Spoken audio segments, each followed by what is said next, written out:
Bonjour à toutes et à tous et bienvenue sur Mosaïque Cristal.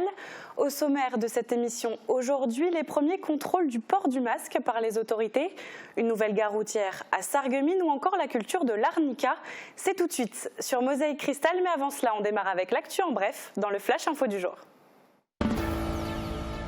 Les syndicats de Smart étaient reçus à Bercy ce mercredi matin. À l'issue de la réunion, ils ont annoncé la venue d'Agnès Pannier-Runacher, ministre déléguée auprès du ministre de l'Économie, des Finances et de la Relance, chargée de l'industrie, sur le site de Smart la semaine prochaine. Des contrôles de gendarmerie ont été réalisés au Point Vert et au Super U de Sarralbe ce mercredi. Les forces de l'ordre, accompagnées du sous-préfet Christophe Salin, ont veillé au respect du port du masque durant cette action pédagogique. Aucune infraction n'a été relevée. Le conseil municipal de Sarreguemines a voté la création d'un parking et d'une gare routière à proximité de l'ancien hôpital. Les serres municipales seront déplacées et les abords du lycée Jean de Pange seront sécurisés. Les travaux devraient durer 3 ans. Hop, la filiale d'Air France qui assure les liaisons vers Nice et Lyon va quitter l'aéroport de Lorraine. La ligne vers Lyon est sauvée selon l'annonce de la compagnie Twinjet qui prendra le relais à partir du 14 septembre. La ligne vers Nice devrait s'arrêter d'ici octobre si aucune solution n'est trouvée d'ici là. L'événement Ensemble, chantons l'été, initié par la Fondation Bettencourt-Schuller, vient à la rencontre du public le 2 août prochain au Pays de Beach. Des concerts a cappella et gratuits seront donnés en plein air à Bérenthal, au Jardin pour la Paix de Beach et à Sturzelbrunn. C'est l'été, il fait beau, il fait chaud, on commence à prendre des couleurs, mais pourra-t-on bronzer demain? On regarde tout de suite les prévisions météo. La météo vous est présentée par le Crédit Mutuel. Une banque qui appartient à ses clients, ça change tout.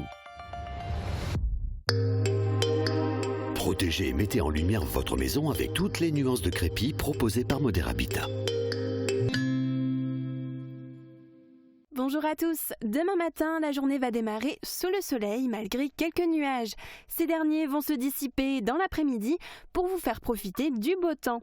Côté température, il fera 16 degrés le matin. Les maximales iront jusqu'à 26 degrés en milieu de journée. Demain, nous serons le vendredi 24 juillet et ce sera la Saint-Christine. Le soleil nous accompagnera de 5h54 à 21h21. Je vous laisse en compagnie de Morane. Passez une très bonne journée. Merci d'avoir suivi la météo avec le Crédit Mutuel. Une banque qui appartient à ses clients, ça change tout. C'est un constat quasi unanime en France, les rendements de moisson ne sont pas fameux, mais certains agriculteurs tirent leur épingle du jeu. Exemple chez Luc Schaeffer, exploitant céréalier à Velferdin, c'est un reportage d'Uranie Tozic.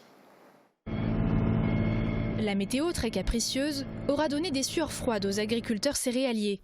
Robert vient aider son fils de temps en temps et son constat est plutôt positif. Lors des orages de ce printemps, il y a de cet été, il y a du blé qui est versé, donc qui est couché, qui est très difficile à ramasser, même certains qu'on n'arrive plus à ramasser parce qu'il est couché par terre. Mais malgré tout, la moisson reste sur ce champ de blé correct. On est quand même moyennement content du résultat, contrairement à ce qui se passe sur le reste du pays. Son fils, Luc, s'occupe d'une centaine d'hectares quotidiennement. Sur ses parcelles, il pratique la rotation de variétés. En ce moment, c'est le blé qui est fauché. Même si au premier regard le champ de blé paraissait en mauvais état, Luc repart avec 60 à 70 quintaux de blé. Une bonne année finalement, idem pour l'orge. Les rendements de colza et la paille sont par contre très mauvais. Les raisons sont simples. Trop de pluie en hiver et de la sécheresse au printemps, lorsque les semis poussent. Le manque d'eau amène un autre phénomène, un déséquilibre entre les parcelles. L'une peut donner 8 tonnes de céréales par hectare, quand sa voisine n'en donne que 4. Mais Luc peut au moins se consoler sur la qualité du blé, qui est très bonne. Rendez-vous l'année prochaine pour tenter de faire une année aussi bonne, voire meilleure, si le temps le permet. Et pour approfondir, nous avons avec nous Pascal Jappel, responsable du sillon Lorca de Vousvillers. Bonjour. Bonjour. Alors on l'a vu, Luc Schaeffer a une belle récolte de blé, mais ce n'est pas le cas de tous les exploitants. Est-ce qu'on peut dire que cette année est particulièrement mauvaise ? Alors non, on ne peut pas dire que c'est une année qui est particulièrement mauvaise. En fait, effectivement, on a des rendements qui sont très très variables. Et en fait, tout a commencé l'année dernière après la moisson, où je ne sais pas si vous vous rappelez, il y avait une canicule et c'était la sécheresse. Donc en fait, pour travailler les sols, ça a été très compliqué. Et donc en fait, les agriculteurs ont été obligés d'attendre les premières pluies. Et quand les premières pluies sont arrivées, il n'a plus arrêté de pleuvoir. Ce qui fait que du coup, ils n'ont pas réussi à préparer leurs parcelles comme il fallait.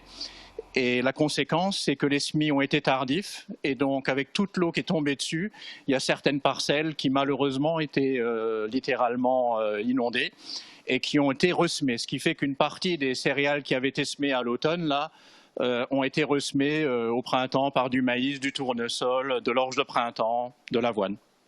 Alors, vous en parliez, donc, quelle est la tendance de ces dernières années ? Alors en fait, oui, depuis maintenant 5-6 ans, on a ces longues périodes de temps sec et voire de temps humide. Et en agriculture, on déteste ça. En agriculture, ce qu'il nous faut, c'est une semaine de beau temps, une semaine de pluie. Alors ça ne va pas plaire à tout le monde, ça, mais nous, le temps idéal, c'est ça. C'est l'alternance de périodes ensoleillées, l'alternance de périodes pluvieuses. Et ça, malheureusement, depuis 5 ans, on aligne des longues périodes de sécheresse, des longues périodes de pluie. Et ça, c'est vraiment néfaste pour nos cultures. Et l'ORCA est une coopérative. Combien comptez-vous de membres et quelles sont les solutions que vous envisagez de leur proposer pour les aider ? Alors, effectivement, ma coopérative agricole, l'ORCA, a à peu près 1800 adhérents qui sont répartis sur toute la Moselle. Alors, si vous voulez, cette collecte, elle se fait sur l'ensemble du territoire et nous avons des silos répartis sur ce périmètre. Donc, par exemple, sur le secteur Moselle-Est, nous avons 5 silos. Donc, le plus éloigné, c'est Volmaster. Ensuite, vous avez Rohrbach-les-Bitches. Vous avez Wouswiller ici, vous avez Hinsmain et Magstadt. Donc sur cette zone-là, nous quadrillons toute la surface qui permet à nos agriculteurs de pouvoir livrer chez nous. Donc la force de la coopérative LORCA, c'est sa présence au niveau local et elle permet à nos agriculteurs de pouvoir livrer dans de bonnes conditions. Très bien. Eh bien, merci beaucoup Pascal Jappel pour ces précisions. Il va falloir s'y faire. Le port du masque est désormais obligatoire. Hier, les forces de l'ordre, avec le sous-préfet de Sarreguemines, Christophe Salin, ont procédé à des contrôles par surprise à Sarralbe. Ils ont veillé au respect du port du masque et aux gestes barrières dans plusieurs enseignes. Thibaut Desmerlet était sur place.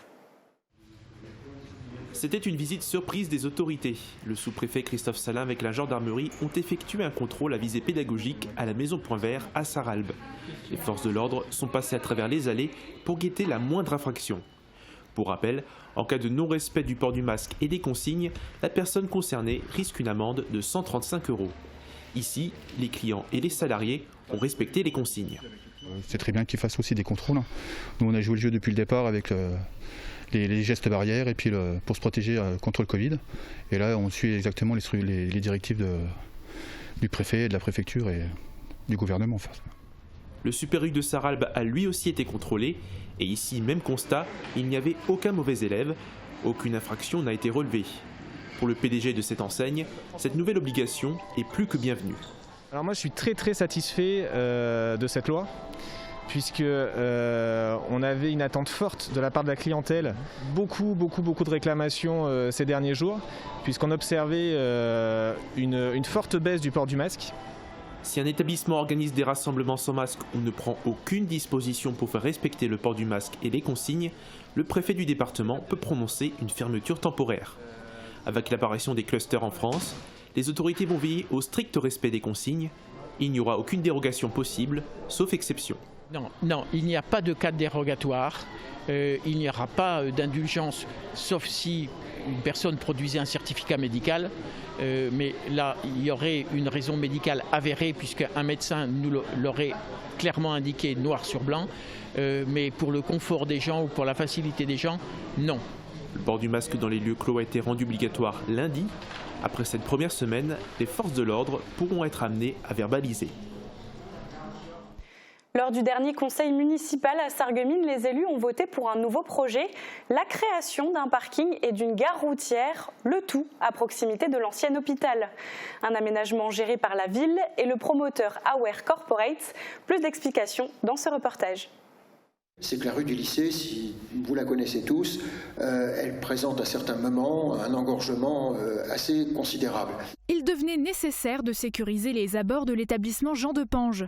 La municipalité a donc voté la création d'une gare routière et des arrêts de bus en lieu et place des serres municipales pour permettre notamment la déviation des transports scolaires dans la rue de l'Ancien Hôpital. Une zone de covoiturage et d'autopartage doivent également être aménagées sur le site.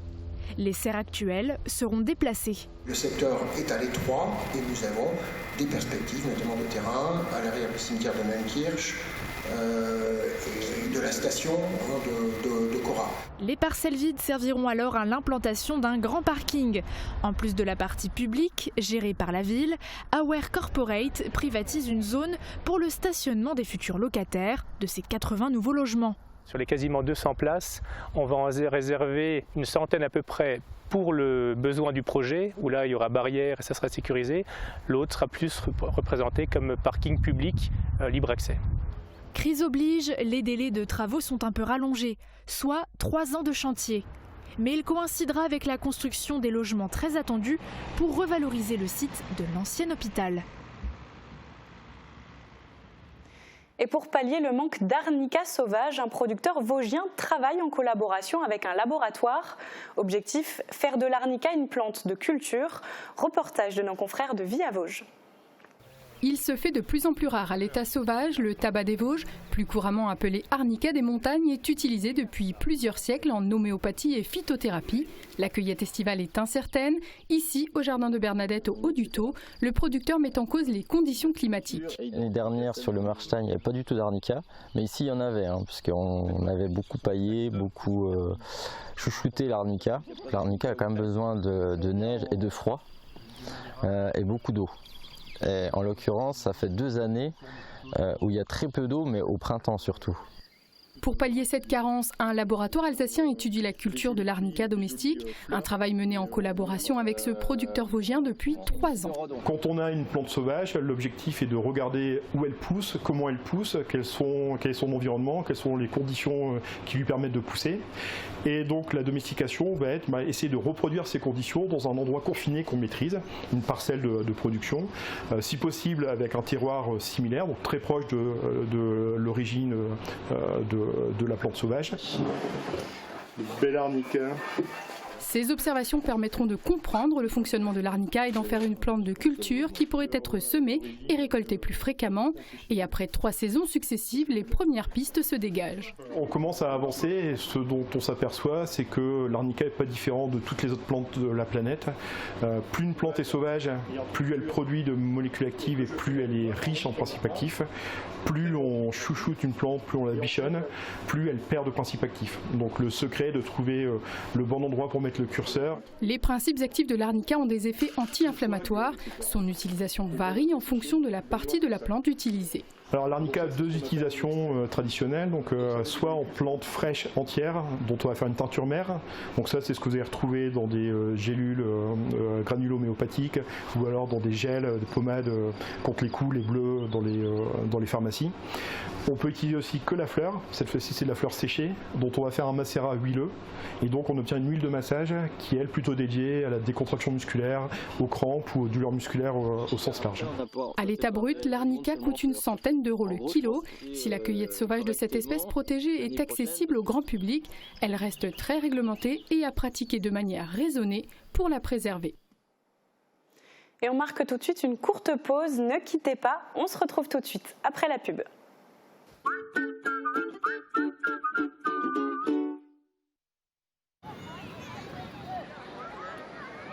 Hey! Hey! C'est la première fois que tu viens ici, toi, non? Non, non! J'étais là l'année dernière! Ah! Mais j'avais les cheveux plus courts! Ah, mais c'est pour ça aussi! Ouais, ça doit être pour ça! Et sinon? Bah sinon j'ai un an de plus, quoi! Non, mais c'est pas ce que je voulais dire! Ça te dit qu'on aille se baigner? Ouais, ok! Passons un bon été avec les bons réflexes. Cet été, le virus circule toujours. Ensemble, continuons d'appliquer les gestes barrières. Ceci est un message du ministère des Solidarités et de la Santé. Cet été, c'est la Summerfest pour la première fois à Sarreguemines jusqu'au 31 août. Au programme, des spectacles acrobatiques et plein d'humour dans les rues de la ville, mais aussi de la musique, du théâtre, des cours de danse, des activités sportives et des balades en bateau sur la Sarre. Les cinémas Forum vous proposent de découvrir des films cultes en projection unique et n'oubliez pas de faire un tour sur la Grande Roue. Passez un été inattendu et plein de surprises à Sarreguemines. Ne cherchez plus, le roi des vins est à Stirin-Wendel. Retrouvez plus de 3500 références de vins, une large gamme d'épiceries fines et des idées cadeaux pour chaque occasion. Le roi des vins, c'est du choix, des prix et des conseils. C'est aussi un service drive, une boutique en ligne et des livraisons prêtes en 24 heures. Le roi des vins à Stirin-Wendel, où choisir devient un plaisir.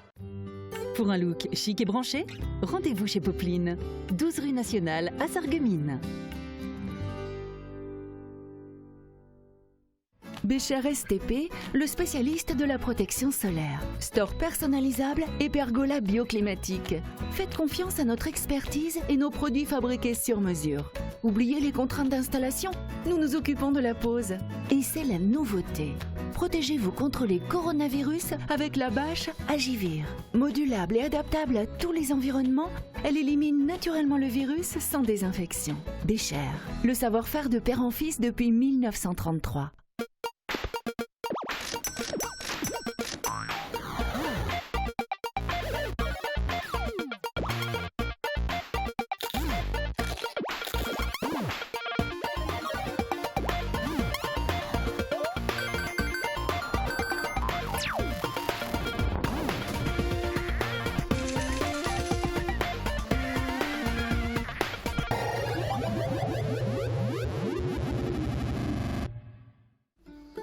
Nouveau, AVS Audition propose un tout nouvel appareil auditif intra-auriculaire, rechargeable et connecté. Une révolution pour vos oreilles. Discret et pratique, il fonctionne sans pile et se contrôle directement depuis votre smartphone. Envie de tester? Prenez rendez-vous avec notre audioprothésiste et profitez de 300 € de remise jusqu'au 31 juillet. AVS Santé, notre métier, vous accompagner. Vous êtes salarié? Votre patron peut vous récompenser par des chèques cadeaux à dépenser dans plus de 60 commerces sarregueminois. Pour l'entreprise, ce sont 0% de charges sociales et fiscales et 0% d'impôts. Shop in Sarreguemines, c'est sympa, astucieux et innovant. Parlez-en autour de vous.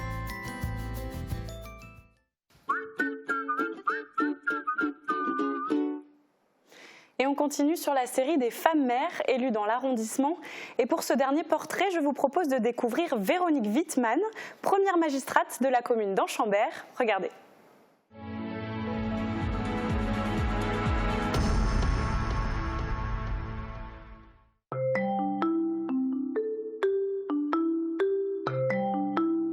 Je suis Véronique Wittmann, donc je suis née à Bitche, voilà déjà 48 ans.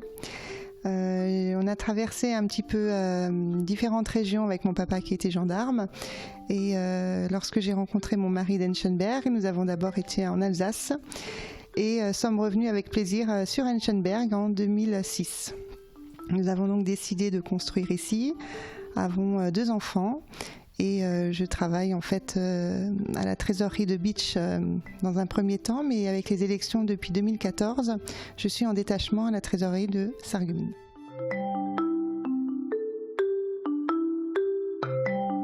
Il y a beaucoup d'expérience de 2014 à 2020.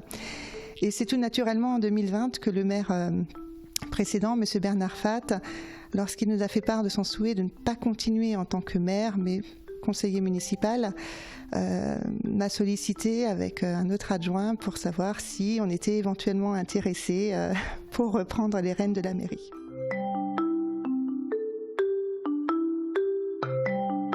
Pour moi, c'est pas de la politique au sens d'un parti. C'est vraiment savoir être près des autres, savoir les écouter, se mettre à la place des autres. On se rend compte que tout le monde n'est pas à la même enseigne, hein, que ce soit dans un village ou dans une ville. La proximité d'un village est quand même un plus parce qu'on peut effectivement parfois aider certaines familles, les conseiller, mais on peut aussi nous justement recevoir des conseils et des avis positifs ou négatifs, mais on peut beaucoup plus échanger. Donc la politique pour moi, c'est aussi être au cœur du village.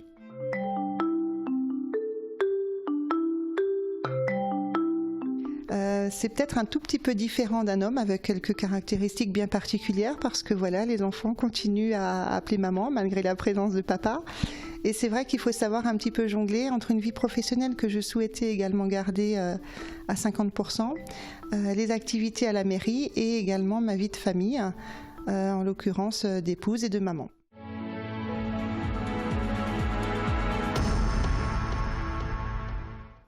Et maintenant, direction l'Alsace, à Merkwiller-Pechelbronn. Le musée français du pétrole retrace 500 ans d'histoire d'exploitation de l'or noir. Du Moyen-Âge au XXe siècle, les techniques d'extraction et les produits fabriqués ont considérablement évolué. Une histoire que l'on découvre dans ce reportage. Un liquide noir et gras sous forme de petites mares. Il s'agit bien de pétrole, du pétrole alsacien, une concession pétrolière qui s'étend sur 44 000 hectares de Wissembourg à Strasbourg. Mais le fief, c'est ici, à Merkwiller-Pechelbronn. 500 ans d'histoire retracée par le musée français du pétrole. Vous avez 2 salles d'exposition permanentes où on va voir tout ce qui est géologie, tout ce qui est forage, exploitation, pompage, la particularité d'exploitation par galerie de mine et puis aussi tout ce qui est transformation, raffinage et puis distribution en tare. L'exploitation a démarré au Moyen-Âge, d'abord de façon artisanale pour fabriquer des médicaments.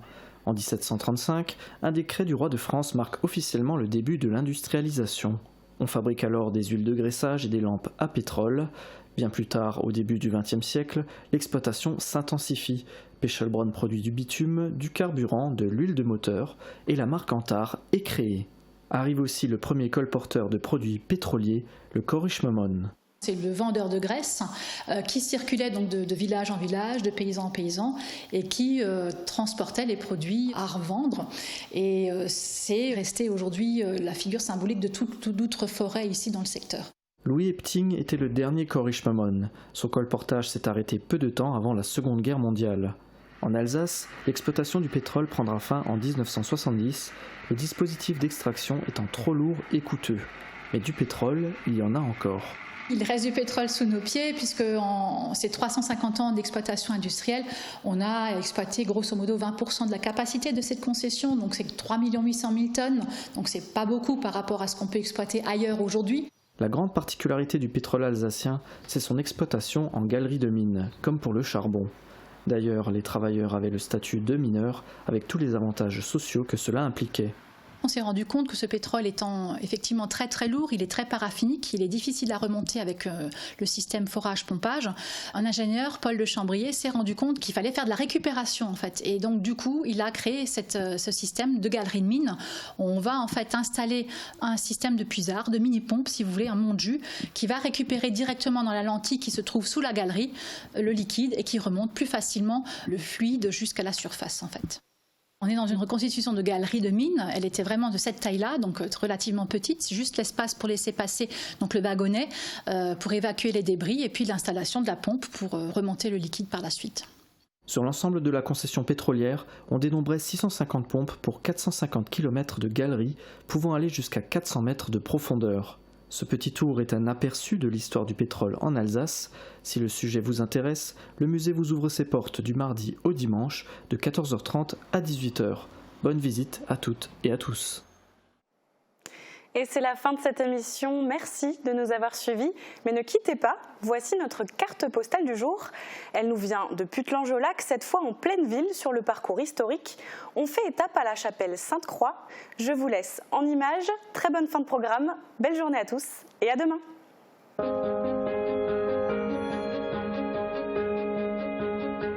D'aventure en aventure, voilà une chapelle qui en a vu de toutes les couleurs. La chapelle Sainte-Croix, qui veille sur le cimetière de Putelange depuis des siècles, aurait bien des choses à raconter. Située en surplomb de la rue principale, elle pourrait presque passer inaperçue. Il semble qu'une première chapelle a été érigée là en 1550, voire encore plus tôt. Celle que l'on voit aujourd'hui date de 1765. Durant la Révolution, Putelange connut une agitation et des luttes violentes, allant jusqu'à des combats armés entre deux factions opposées. Le curé de Putelange, Nicolas Weiss, et ses vicaires, ayant refusé de prêter le serment exigé par la constitution civile du clergé, sont condamnés à l'exil. La chapelle Sainte-Croix perd alors son statut de lieu de culte. À cette époque, on la trouve suffisamment grande pour réunir du monde. Elle sert alors de salle de réunion. C'est aussi ici qu'on installe le premier bureau de vote de Putelange. De simple chapelle, l'édifice est aussi devenu un temps église paroissiale, mais elle était trop petite pour la population. En 1760, on construit la grande église Saint-Pierre et Paul quelques dizaines de mètres plus loin. Reconstruite à plusieurs reprises, la chapelle Sainte-Croix est malgré tout toujours là. Elle a survécu aux guerres du XXe siècle, pas assez haute pour servir de poste d'observation, mais suffisamment tout de même pour ne pas être inondée par la ligne Maginot. Elle recèle aujourd'hui un bel hôtel et des boiseries du XVIIIe siècle classées monuments historiques, mais qu'on ne peut contempler que lors d'un office. Elle est également une étape du circuit historique de Putelange, un circuit qui déambule à travers la ville et sa longue histoire.